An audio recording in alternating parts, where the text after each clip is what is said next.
കടമ്പൂർ പഞ്ചായത്തിലെ കാട് കയറിയ വാട്ടർ തീം പാർക്കിൽ മാലിന്യം തള്ളിയത് പിടികൂടി എൻഫോഴ്സ്മെന്റ് സ്ക്വാഡ്. കാപ്പാട് പ്രവർത്തിക്കുന്ന ബാഗ് നിർമ്മാണ സ്ഥാപനമാണ് വൻതോതിൽ മാലിന്യം തള്ളിയത്. സ്ഥാപനത്തിന് സ്ക്വാഡ് പിഴ ചുമത്തി. പ്രവർത്തനം നിലച്ച ജൂക്കീസ് വാട്ടർ തീം പാർക്കിന്റെ പരിസരങ്ങളിലാണ് വൻതോതിൽ മാലിന്യം തള്ളിയത്.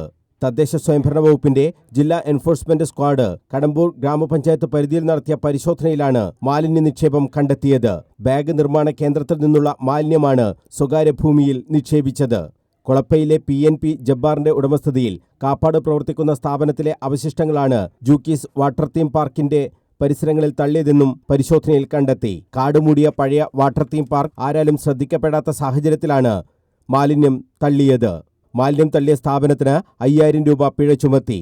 Enforcement squad leader Laji M, Shereekhul Ansar, Elna Joseph, Kadambur panchayat health inspector Muhammad Hanees എന്നിവരുടെ നേതൃത്വത്തിലാണ് പരിശോധന നടത്തിയത്. കണ്ണൂർ ജില്ലയിലെ ആദ്യത്തെ വാട്ടർ തീം പാർക്കായിരുന്നു ജൂക്കീസ്. News bureau, Kannur.